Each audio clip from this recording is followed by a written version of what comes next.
Camarades réfractaires, bonsoir, on est aujourd'hui le jeudi 30 avril et comme tu peux le voir, le décor a changé. J'ai l'honneur de vous présenter le nouveau local du Canard réfractaire. En fait, c'est juste une petite salle qu'on m'a mis à disposition là où je vis, mais en tout cas, ça va être un studio où on va pouvoir à la fois tourner et puis à la fois monter sur un bureau qui est dédié au travail. Et ça va tout changer depuis faire ça dans la chambre tout le temps. Et donc voilà, le temps d'emménager, le temps de tout brancher, le temps de faire ça bien.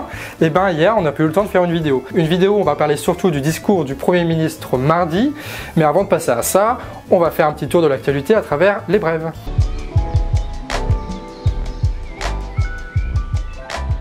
Et on commence cette première brève avec Sanofi, le géant de la pharmacologie en France, qui a décidé de verser 4 milliards d'euros de dividendes à ses actionnaires. Et d'ailleurs, parmi ces actionnaires-là, on retrouve un vieux copain, BlackRock, qui eux vont toucher 200 millions d'euros. Et ce qui est rigolo, c'est que Sanofi, ils avaient prévu le coup parce qu'il y a 10 jours, ils annonçaient fièrement donner 100 millions d'euros aux hôpitaux et aux EHPAD. Et le groupe a pourtant largement, mais largement profité de la situation du coronavirus, vu que son chiffre d'affaires a augmenté de 9 milliards d'euros au premier semestre 2020. Mais ça, c'est vraiment exceptionnel. Je veux dire, tout le monde n'est pas comme ça dans le monde des grosses entreprises. Par exemple, il y a le patron de Air France qui a décidé de baisser son salaire de 25% et de pas du tout toucher à son salaire variable. Et s'il fait ça, c'est parce que l'entreprise va recevoir de l'argent des États qui possèdent des actions à Air France, c'est-à-dire l'État français et l'État hollandais, qui vont mettre des milliards pour l'entreprise. Et ce qui est plutôt pas mal, en tout cas, c'était un bon coup de com'. Jusqu'au moment où Mediapart décide de faire un petit article sur le sujet. Ce que précise Mediapart, c'est que le gars, il a quand même un bonus de 2 millions d'euros.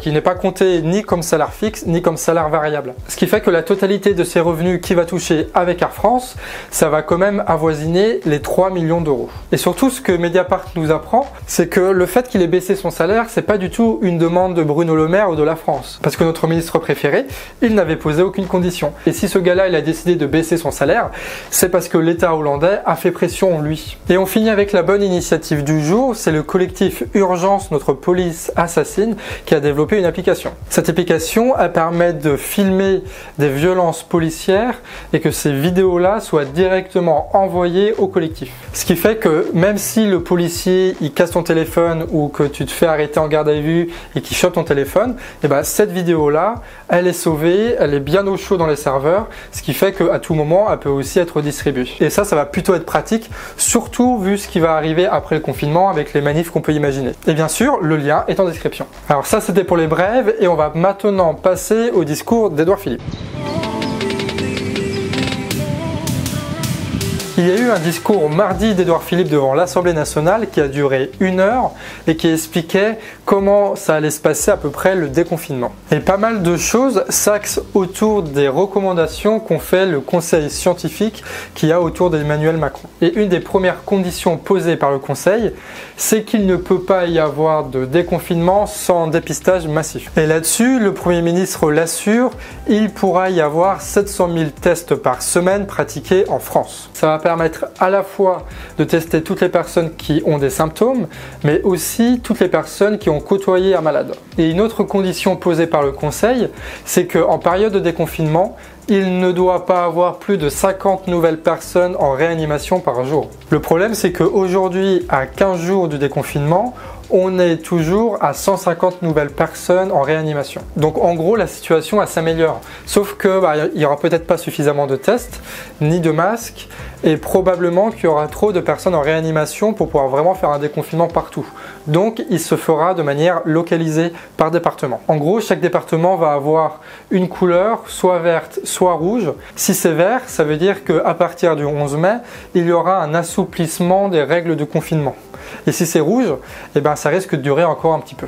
Et la date qui est balancée pour un déconfinement généralisé, ce serait début juin. En tout cas, le gros changement pour les zones vertes à partir du 11 mai, c'est le fait qu'on sera plus obligé de sortir avec la fameuse attestation. Tant qu'on reste dans un périmètre de 100 km autour de notre domicile, on peut se déplacer librement. Les masques, évidemment, ce seront des masques en tissu parce que le fameux pont aérien de la Chine n'est toujours pas arrivé, ce qui fait qu'on n'a pas suffisamment de masques. Donc, ce qui va être fait, c'est des masques qui vont être vendus, des masques en tissu. Il y en aura plus de 5 millions qui seront distribués par semaine aux personnes les plus précaires. Et ces masques-là seront obligatoires, notamment dans les transports en commun. Et les commerces devront tous réouvrir, sauf les bars et les restaurants. Et on en parlait hier de l'application Stop Covid. Et le Premier ministre a donc décidé de repousser ce débat-là à plus tard. Et ce plus tard-là, ce sera quand cette application sera fonctionnelle. À partir de ce moment-là, le Parlement pourrait en débattre et surtout voter quelque chose. Et ça représente deux reculs intéressants. Le premier, c'est le vote du Parlement. Et surtout, le deuxième, c'est que l'application, aujourd'hui, techniquement, elle n'est pas au point. Et comme on l'a vu de nombreuses fois dans les revues de presse, il y a de fortes chances qu'elle ne soit jamais au point. Il se pourrait donc bien que pour des raisons techniques et éthiques, ce projet-là n'aboutisse pas ou soit totalement avorté. Et si tu veux aller un peu plus loin sur ce sujet, je te mets en description un article de Reflet qui résume extrêmement bien la situation. Et ce qui montre aussi que le gouvernement a reculé sur cette question-là, c'est qu'il a parlé de brigades. Ce seraient des personnes qui, dans les territoires, s'assureront que les gens ne soient pas trop contaminés et essaieront de remonter les chaînes de contamination. Et ça, c'est la solution alternative à l'application. Et il y a de nombreux pays en Europe qui ont décidé de faire comme ça. Et donc ça, c'est au fond tout ce qu'a dit Édouard Philippe. Mais par contre, il y a d'autres choses beaucoup plus intéressantes sur la manière de faire. Ce qui paraît clair aujourd'hui, c'est qu'Emmanuel Macron a balancé la date du 11 mai, mais sans avertir personne et surtout ne s'étant pas assuré au préalable que c'était possible d'organiser un déconfinement à cette date-là. Le seul truc qu'il espérait, c'est que les cabinets qui sont à son service trouvent une solution technique. Sauf que cette solution technique-là, possible qu'elle n'existe pas. Et d'où le bordel et les déclarations contradictoires qu'enchaîne le gouvernement depuis le discours du président. Et pour expliquer comment le gouvernement improvise, il y a un cas d'école, il s'agit de l'école. Parce que la rentrée des classes, Macron l'a annoncé avec des trompettes et du lyrisme, ce sera le 11 mai. Et le conseil scientifique qui est autour de Macron, ils ont fait un rapport où ils disent clairement que l'ouverture des classes le 11 mai, c'est dangereux. Les écoles sont pas prêtes, les profs sont pas formés, il n'y a pas assez de matos, il n'y a pas assez de temps pour s'organiser, et tout ça pour très peu de jours d'école. Il y a beaucoup de signaux qui sont rouges, et ça, le gouvernement, il l'avait pas forcément vu venir. En plus, après, tu avais les syndicats de chefs d'établissement qui ont dit que de toute façon, c'est eux qui allaient décider si oui ou non, au final, les écoles allaient ouvrir. Et tu as aussi un observatoire public qui avait fait une enquête sur des milliers d'établissements et qui en tirait en conclusion que la grosse majorité d'entre eux ne seraient pas prêtes le 11 mai pour accueillir des gens. Et donc là, le gouvernement s'est rendu compte que son big boss avait fait une boulette en balançant le 11 mai et que ce sera juste pas gérable. Et là commence un jeu de communication où il faut essayer de ne pas organiser de déconfinement tout en disant qu'on va le faire pour pas froisser l'ego du président. Le gouvernement a donc fait en sorte que ce rapport-là ne soit publié que quelques jours plus tard. Ils ont aussi demandé un nouveau rapport avec cette fois des recommandations bien précises. Et ces recommandations-là, c'était une démonstration que ce n'était pas possible de faire la rentrée des classes sans danger. Et quand ce truc-là a été publié quelques jours plus tard, tu as les syndicats de profs qui se sont inquiétés parce que voyant ces recommandations-là, ils se sont dit c'est impossible de faire ça dans ma classe. Mais l'enjeu n'était pas du tout là pour le gouvernement, l'enjeu c'était de transformer un non du conseil scientifique en un oui si, ce qui a permis au ministre Blanquer de tweeter très fièrement le rapport du conseil scientifique en disant que tout ça c'était un travail de collaboration entre le gouvernement et les scientifiques. Et sauf que le gouvernement s'est vu contre lui les syndicats de profs, les syndicats de chefs d'établissement, le conseil scientifique qui mettait des recommandations qu'il ne pouvait pas mettre en place. Ce qui fait que cette rentrée-là, elle allait sembler compliquée à mettre en place. Et donc, qu'a fait le gouvernement ? Il n'a pas renoncé à son projet. Il ne voulait pas faire volte-face. Ce qu'il a fait, c'est qu'il a délégué toutes ces organisations-là à des acteurs locaux. Et de cette manière, le gouvernement il se dédouane de toute responsabilité. Et en plus, ils peuvent balancer un discours à la con en disant qu'ils font confiance aux acteurs des élus locaux, blabla. Et c'est juste que Macron avait balancé une boulette et que tous les autres essayent de suivre derrière pour improviser quelque chose. Ce qui fait que cette rentrée des classes apparaît encore aujourd'hui assez floue. Par contre, tu as une chose qui s'est éclaircie et là, c'est pas vraiment une bonne nouvelle.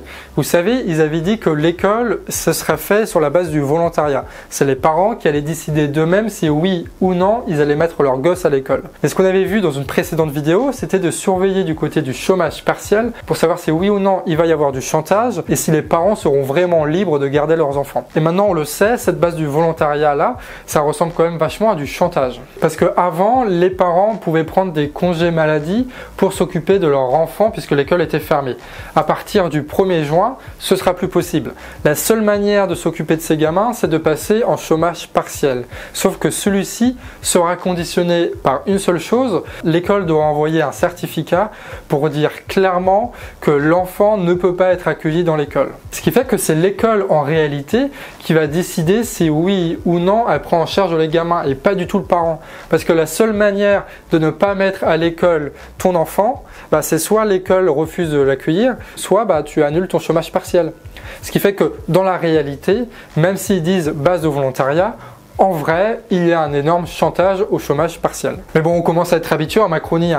Ils disent une chose et ils font exactement l'inverse. C'est incroyable de à la fois parler de volontariat et à la fois faire du chantage. Les écoles vont donc probablement ouvrir à partir du 11 mai, sauf que les classes ne vont pas dépasser 15 élèves. C'est-à-dire qu'il n'y aura que 2 jours par semaine où les enfants seront pris en charge par l'école. Ce qui fait que les enfants ne vont recevoir que 14 jours d'école avant les grandes vacances. Les bus scolaires, eux, ils vont être remis en service aussi. Et la condition, c'est qu'il n'y ait qu'un seul enfant tous les 2 sièges. Et quant aux crèches, c'est pas plus de 10 enfants.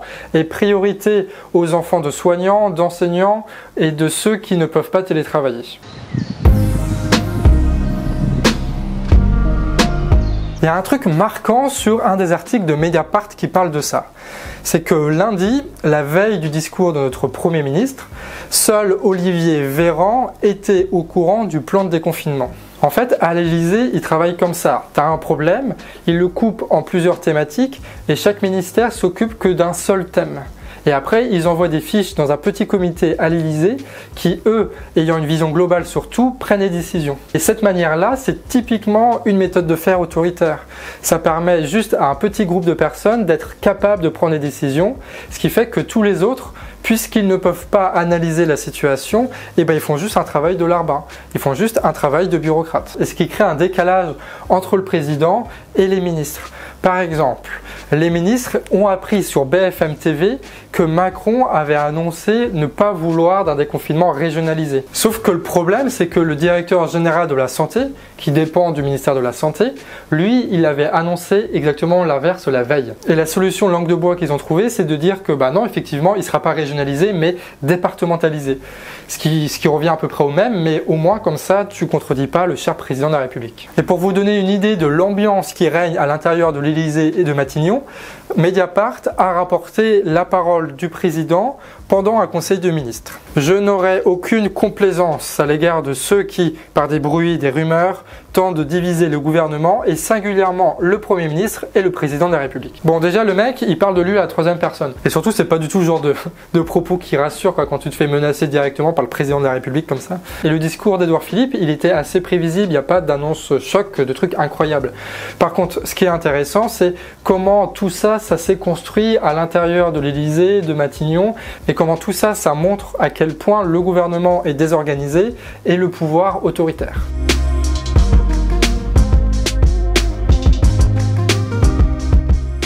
Et avant de finir, on va revenir rapidement sur les commentaires de la précédente vidéo. Il y a beaucoup de personnes qui ont réagi sur l'affaire de Bure en disant que c'est pas nouveau en fait qu'il y ait de la police politique en France. Et notamment Olivier Zitoun qui nous parle de l'affaire de Tarnac où en 2008, des militants ont été victimes d'un coup monté de la police sur une affaire de sabotage de caténaire. Et Jean-Noël, il réagit à peu près de la même façon. Lui, il précise que les militants anarchistes ont été surveillés par la police et que Macron n'est que le continuateur d'une longue tradition française. Ariane, elle, nous parle de l'ex-ministre de la Justice de Bolsonaro. Il a décidé récemment de démissionner et ce qui a enclenché une procédure contre le président Bolsonaro qui pourra le mener à la destitution. Ce que précise Ariane, c'est que ce ministre-là, c'est lui qui a organisé pendant la dernière élection l'enfermement de Lula, le premier opposant politique du pays. Et ça a donc été une des chevilles ouvrières du coup d'État organisé au Brésil. Et Nathalie, elle, nous a sorti sa calculette. Elle nous dit que le patron d'Air France, avec ses 4 millions, il touche 3 374,5 SMIC. Et c'est beaucoup plus parlant que 4 millions. Et maintenant, il est plus qu'à 2530 SMIC après avoir baissé son revenu. Et vous imaginez comment on peut finir le mois avec 2530 SMIC, quoi. Mais c'était juste... C'est sûr que le patron d'Air France, il est obligé de bouffer des pâtes, quoi. Et c'est là-dessus qu'on termine. Merci à tous d'avoir regardé cette vidéo. Et c'est notre 30e revue de presse depuis fin mars. quasiment tous les jours, il y a eu une vidéo. Au début, c'était des trucs de 2-5 minutes et petit à petit, ça s'est stabilisé autour de 20 minutes. Et la question, c'est de savoir est-ce que oui ou non, on va continuer ces revues de presse-là. Parce que le problème, c'est qu'on finit par un peu toujours répéter la même chose et vu qu'avec ce rythme de dingue, on ne peut pas fouiller plus que ça les thèmes et l'actualité, et ben on finit par se répéter. Ce qui est plutôt frustrant parce que quand on se répète, on n'informe pas forcément les gens et surtout, tu as plein de sujets qui te passent sous le nez que tu aimerais pouvoir développer mais que tu peux pas.